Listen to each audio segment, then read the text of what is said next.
तो दोस्तों मूवी की शुरुआत कुछ इस तरह से होती है कि जहाँ पर एक प्रोजेक्टर में हमें एक वीडियो दिखाई जाती है जिसमें कि 4 लोगों को एक साथ पेड़ से लटकाकर फांसी दे दी जाती है और यहीं पर सीन कट होता है। इसके बाद हम एलिसन नाम के एक आदमी को देखते हैं जो कि अपनी फैमिली के साथ एक न्यू घर में शिफ्ट हुआ होता है, लेकिन उसकी फैमिली इस घर में नहीं आना चाहती थी। तभी एलिसन कहता है कि मैं तुमसे वादा करता हूँ, अगर तुम्हें ये घर पसंद नहीं आया तो मेरी बुक पूरी हो जाने के बाद हम लोग कहीं और शिफ्ट हो जाएंगे। और इसके बाद हमें पता चलता है कि एलिसन ट्रू इंसिडेंट पे क्राइम स्टोरी लिख रहा होता है और वो वहाँ एक गायब लड़की और उसकी मरी हुई फैमिली के बारे में रिसर्च करके कहानी लिखने के लिए आया होता है। और वहीं जो टाउन का पुलिस ऑफिसर होता है वो इस बात से हालांकि बिल्कुल भी खुश नहीं होता है और वो एलिसन से बोलता है कि तुम्हें इस घर में नहीं आना चाहिए था। उसके बाद एलिसन घर के ऊपर वाले स्टोर रूम में जाता है और वहाँ पर उसको एक प्रोजेक्टर मिलता है और उसमें बहुत सारी फिल्म्स होती हैं और तभी उसको वो अपने ऑफिस में ले जाता है। फिर एलिसन अपनी फैमिली के साथ डिनर कर रहा होता है और हमें पता चलता है कि एलिसन की लास्ट बुक 10 साल पहले हिट हुई थी और उसके बाद से एलिसन की कोई भी बुक फेमस नहीं हुई है, जिस कारण वो एक ऐसी कहानी लिखना चाहता है जो उसकी पूरी लाइफ बदल कर रख दे और उसे रातों रात फेमस कर दे। तभी उसकी वाइफ ट्रेसी बोलती है कि अगर तुम इस बार फेल हो गए तो मैं अपने बच्चों को लेकर अपनी बहन के यहाँ चली जाऊंगी, क्योंकि अब मैं और ज्यादा तुम्हारी फेलियर का हिस्सा नहीं हो सकती। तभी एलिसन कहता है कि वो इस बार डेफिनेटली फेल नहीं होगा। इसके बाद हम एलिसन को ऑफिस में काम करते हुए देखते हैं और वो उसी स्टोरी पर काम कर रहा होता है जिसकी फिल्म हमें मूवी की शुरुआत में दिखाई गई थी। और उसके बाद वो प्रोजेक्टर में वो मिली हुई फिल्म को प्ले करता है और देखता है कि एक फैमिली के पूरे एक साथ सभी लोगों को फांसी दे दी गई थी। तभी एलिसन को समझ नहीं आ रहा होता है कि आखिर इस फिल्म को शूट किसने किया होगा और उस फिल्म की छोटी लड़की यानी कि स्टेफनी कहाँ गई। उसके बाद वो दूसरी फिल्म को प्ले करता है और देखता है कि एक फैमिली को गाड़ी में बंद करके पूरी गाड़ी को आग लगा दी गई थी। और उसके बाद एलिसन ऑफिस से बाहर आता है और उसे किसी के होने का एहसास होता है और जब वो जाकर चेक करता है तो उसे एक बॉक्स में उसका बेटा ट्रेवर मिलता है जो कि नींद में बुरी तरह से चिल्ला रहा होता है और जब वो होश में आता है तो वो बिल्कुल नॉर्मल हो जाता है। इसी दौरान तभी एलिसन अपनी वाइफ ट्रेसी को उस केस के बारे में बताने की कोशिश कर रहा होता है, लेकिन वो उसे बता नहीं पाता है। तभी सीन शिफ्ट होता है और अगले दिन जब एलिसन दूसरी फिल्म देख रहा होता है तो उसमें वो देखता है कि एक फैमिली को जिंदा पूल में डुबाकर मार दिया जाता है और इसके बाद एलिसन को पानी के अंदर से किसी की परछाई भी दिखाई देती है जो कि वाकई बहुत डरावनी होती है। और उसके बाद एलिसन उसे थोड़ा और गौर से देखने की कोशिश करता है तो तभी वो पीछे मुड़कर देखता है कि प्रोजेक्टर में आग लग चुकी होती है और उसके बाद वो उसे ऑनलाइन किसी भी तरीके से देखकर ठीक करने की कोशिश करता है, लेकिन फिर वो उसे ठीक नहीं कर पाता है, जिसके बाद उसे ट्रेसी और ट्रेवर की आवाज सुनाई देती है और तभी वो भागकर उन दोनों के पास जाता है। तो ट्रेसी बोलती है कि ट्रेवर को एक फैमिली के बारे में पता चला है जिसको कि फांसी देकर मार दिया गया था और इसने उन्हीं लोगों की पिक्चर बनाई है। हालांकि एलिसन इस बात पर ज्यादा रिएक्ट नहीं करता है और बोलता है कि यहाँ पर इस तरह की चीजें हो चुकी हैं और अच्छा है कि हमारे बच्चों को इन सब चीजों के बारे में जल्दी ही पता चल गया है। अगले सीन में हम देखते हैं कि एलिसन एक दूसरी फिल्म प्ले करता है तो वो देखता है कि एक फैमिली को बहुत ही बेरहमी से उनका गला काट के उन्हें मार दिया गया था और तभी उसे वहाँ पर एक सिंबल भी दिखता है और वो उसकी फोटो ले लेता है। और उसके बाद जब वो दोबारा वीडियो क्लिप को चेक करता है तो उसे पता चलता है कि जिस फैमिली का गला काट करके उनका मर्डर किया गया था उस फैमिली का नाम लुइस होता है। और तब एलिसन इन सब के बारे में ऑनलाइन सर्च करने लगता है तो उसको एक न्यूज से पता चलता है कि उस फैमिली के सभी मेंबर्स को मार दिया गया था, लेकिन उनका एक छोटा सा बच्चा जिसका नाम क्रिस्टोफर होता है वो लापता हो गया था और उसका पता अब तक नहीं चल पाया है। तब एलिसन इन सब चीजों को समझने की कोशिश कर ही रहा होता है कि तभी उसे स्टोर रूम से कुछ आवाजें सुनाई देती है और फिर वो अचानक से जब वहाँ पर जाता है तो लाइट चली गई होती है। उसके बाद एलिसन स्टोर रूम चेक करने जाता है तो वहाँ उसे एक बड़े बॉक्स में एक सांप दिखाई देता है और सांप को वहाँ से निकालने के बाद वो वहाँ पर पड़े हुए बॉक्स को चेक करता है और उसमें ड्राइंग दिखती है जो उन्हीं फिल्म से रिलेटेड होती है जो कि एलिसन ने देखी होती है। हालांकि अभी काफी अजीब बात होती है, उस ड्राइंग में तभी उन फैमिली के अलावा मिस्टर हुगी नाम का उसे एक आदमी भी दिखता है जो कि उन सबको मरते हुए देखता है। इसीलिए एलिसन उन सभी ड्राइंग की एक वीडियो बना लेता है और तभी वहाँ से जब वो नीचे आ रहा होता है तो स्टोर रूम में कुछ टूटता है जिसके कारण उसे चोट लग जाती है और तभी उसको चेक करने के लिए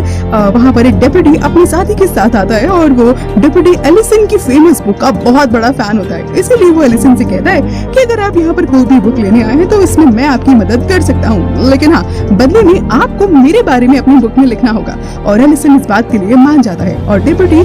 लुइस की फैमिली के बारे में उसे बहुत कुछ बताता है और बोलता है कि जो भी मुझे नहीं पता है वो मैं आपको पता करके बता दूंगा। अब अगले सीन में एलिसन ड्राइंग और सारे वीडियोस को फिर से प्ले करके देख रहा होता है। वो हर जगह उस डरावने चेहरे वाले आदमी को देखता है और तभी उसके बाद डिप्टी का कॉल आता है और वो 2 फैमिली का एड्रेस देता है जो कि मर गई थी, और जिस कारण एलिसन बहुत ही ज्यादा हैरान रह जाता है क्योंकि उसको पता चलता है कि जो दूसरी फैमिली भी मरी थी वो भी इस टाउन में आने से पहले उसी घर में रह रहे थे जिस घर में पहली फैमिली मरकर गायब हो गई थी। उन दोनों ही फैमिलीज के साथ ऐसा हुआ था कि जब उन्होंने इस घर को छोड़ा था तभी उनका मर्डर हो गया था और उनका एक छोटा बेटा भी होता है जो कि लापता हो चुका होता है। और इसी दौरान लैपटॉप में हमें मिस्टर बूगी की फोटो हिलती हुई दिखती है, लेकिन वो एलिसन नहीं देख पाता है। और इसके बाद वो ड्राइंग वाली वीडियो को वापस से प्ले करता है और देखता है कि वो खुद भी कहीं न कहीं उस स्टोर रूम से नहीं गिरा होता है, बल्कि बहुत सारे बच्चों के हाथ में कहीं न कहीं उसे पकड़कर घसीटा होता है, जिसकी वजह से एलिसन गिर जाता है। और अब ये सब कुछ देखकर एलिसन वाकई बहुत ज्यादा डर चुका होता है।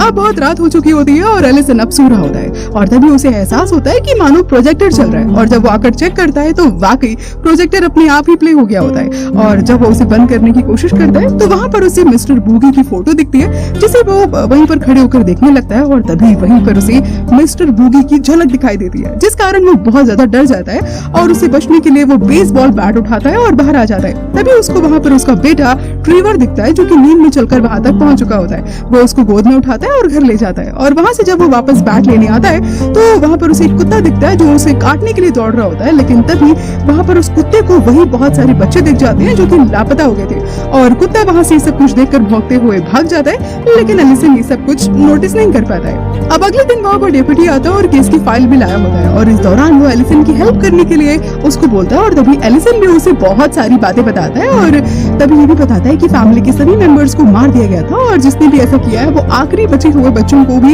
यहाँ से ले गया था। और साथ ही इस तरह के जो मर्डर होते हैं सीन पर एक अलग तरीके का सिंबल भी देखने को मिलता है। और तभी ये सब कुछ सुनकर डेप्यूटी एलिसन को किसी प्रोफेसर के बारे में बताता है जिसका नाम जोनस होता है और जिन्होंने इस तरह के काफी केसेस को सॉल्व किया होता है और पुलिस की मदद भी की होती है। और फिर जब एलिसन जोनस से बात करता है तो जोनस उन्हें बताते हैं कि जो निशान क्राइम सीन पे मिलते हैं वो बगुल नाम के एक शैतान के हैं जो कि बच्चों को खाता है, मतलब कि वो बच्चों को अपनी दुनिया में ले जाता है और वहाँ पर उनकी रूह को कैद कर लेता है और उसके बाद उसे अपने फायदे के लिए इस्तेमाल करता है। और ये सब सुनकर एलिसन थोड़ा घबरा जाता है और उस प्रोजेक्टर को बंद करके सोने चला जाता है। फिर आधी रात में वापस से उसको प्रोजेक्टर की आवाज सुनाई देती है और जब वो ऑफिस में आता है तो देखता है कि वो प्रोजेक्टर अपने आप खुद ब खुद चालू हो चुका होता है और जिस कारण वो काफी ज्यादा डर जाता है। इसके बाद वो अपने घर के चारों तरफ देखने लगता है और उसे आसपास कुछ भी दिखता तो नहीं है, लेकिन हाँ वहाँ पर वो बच्चे जरूर होते हैं जो उसे देख रहे होते हैं, तो लेकिन एलिसन इन सबको नहीं देख पा रहा होता है। इसके बाद वो अपने बच्चों के रूम में जाकर उन्हें चेक करता है तो देखता है कि उसका बेटा तो सो रहा होता है लेकिन उसकी बेटी एशले वो भी जग रही होती है और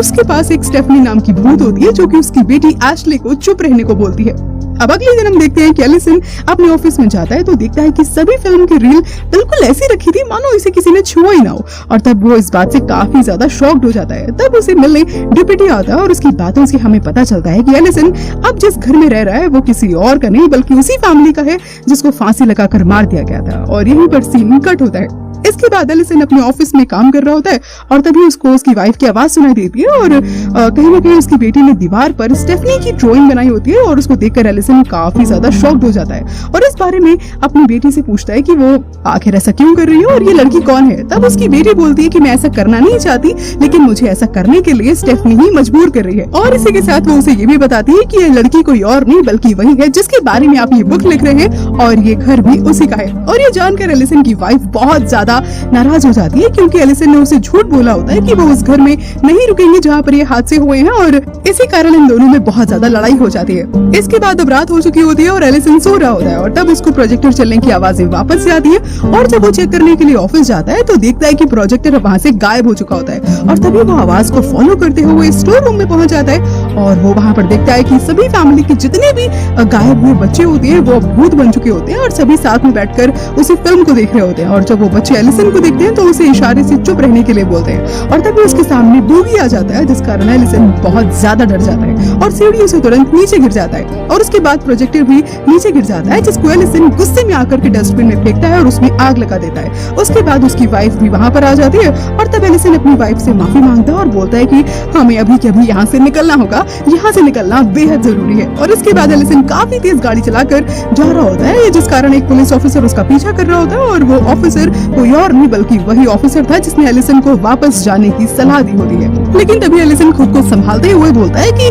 मैंने अब तुम्हारी सलाह मान ली है, इसीलिए मैं वापस जा रहा हूँ, मेरे साथ ऐसा कोई हादसा नहीं हुआ है और हाँ, मैं कोई बुक भी नहीं लिख रहा हूँ। और इसके बाद एलिसन वहाँ से निकल जाता है। इसके बाद हम देखते हैं कि एलिसन अब अपनी फैमिली के साथ दूसरे घर में शिफ्ट हो चुका होता है और वहाँ पर वो लोग हंसी खुशी साथ में रह रहे होते हैं। लेकिन तभी एक दिन प्रोफेसर जोनस एलिसन को वीडियो कॉल करके बताते हैं कि बगुल हमारी दुनिया में तस्वीरों को ही लेने आता है और बच्चों को उन्हीं तस्वीरों में कहीं न कहीं कैद कर लेता है। और ये जानकर एलिसन बहुत ज्यादा शॉक्ड हो जाता है और अपने पास वाली जितनी भी फोटोज होती है उन सभी को डिलीट कर देता है। और जब वो बचा हुआ सामान रखने के लिए ऊपर स्टोर रूम में जाता है तो वहाँ पर उसको वही प्रोजेक्टर बॉक्स मिलता है जो कि उसने जला दिया होता है। और उसके बाद वो बॉक्स को चेक करता है तो उसमें कुछ एक्स्ट्रा रील्स भी होती है जिसको प्ले करने के लिए वो जब उसे तैयार करने लगता है तो उसी समय उसी डिप्यूटी का कॉल आता है और वो उसे बताता है कि मरने वाली फैमिली उसी घर में रहा करती थी और जैसे ही उन्होंने अपना घर बदला तो उनके सभी फैमिली मेंबर्स मारे गए थे। और ये यहाँ पर प्रूफ कर देता है कि सारे मर्डर एक दूसरे से कहीं न कहीं जुड़े हुए हैं, क्योंकि एलिसन ने भी अब अपना घर बदला होता है, इसीलिए अब उसकी फैमिली भी बगुल का कहीं न कहीं निशाना बन चुकी होती है।